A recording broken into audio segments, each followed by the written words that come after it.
Yeah,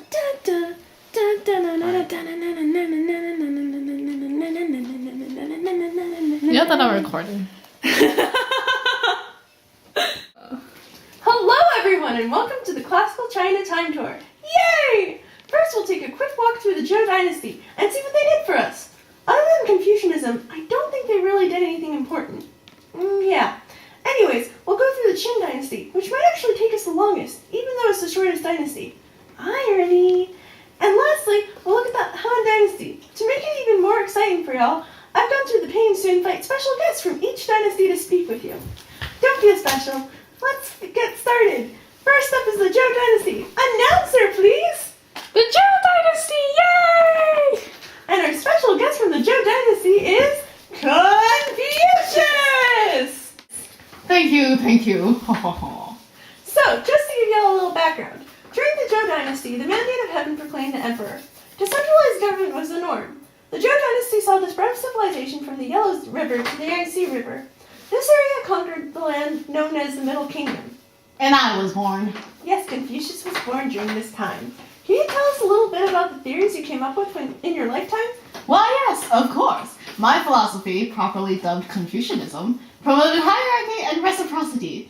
In the family, the oldest male was the family's head, and the oldest son was the destined successor of his father's property and status. Women were to remain quiet and virtuous, and to always submit themselves to their husbands, fathers, and brothers. Social hierarchy followed a similar hierarchy, with the emperor at the top, the bureaucrats next, the specialized workers next, and the unskilled laborers at the bottom. In exchange for the right to rule, the emperor and his government had to rule benevolently and wisely, with the well-being of the people in their best interest. What a great way to run society! I know, right? Well, thanks for joining us, Mr. Confucius. It was my pleasure. And I do believe the next dynasty is the Qin Dynasty, right? The Qin Dynasty, yay! Okay, so, the Qin Dynasty. Emperor Xi Huangdi, welcome to our humble show. Please take a seat in that invisible chair. No, thank you. Standing suits me. And don't look me in the eyes, peasant. Who taught you your manners? My mom! Tell her that she did a terrible job. She should be ashamed. Will do, but, can you tell us about the Qin Dynasty, Mr. Emperor, sir?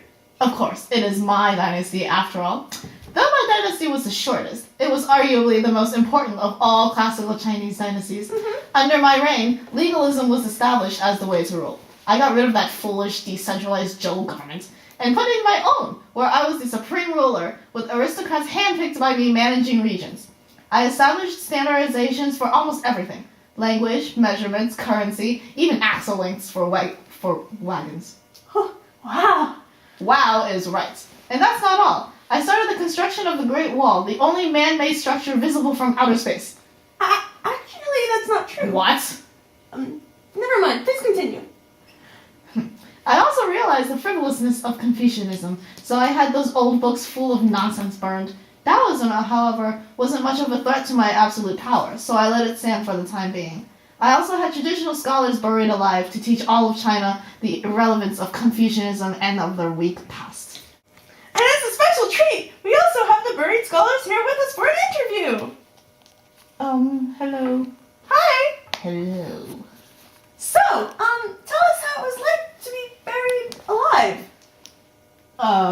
It was something like this.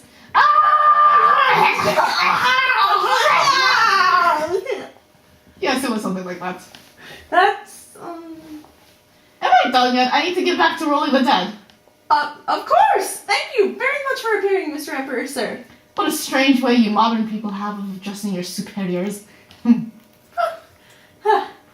Okay. And so next up is the Han Dynasty! The Han Dynasty.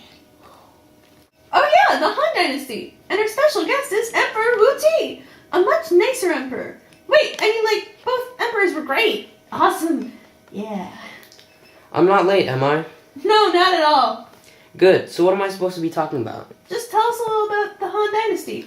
Well, the Han Dynasty was focused mainly on protecting the people from a tyrannous government. I tried to reduce the amount of oppression suffered by the Chinese people, and I enforced peace throughout China.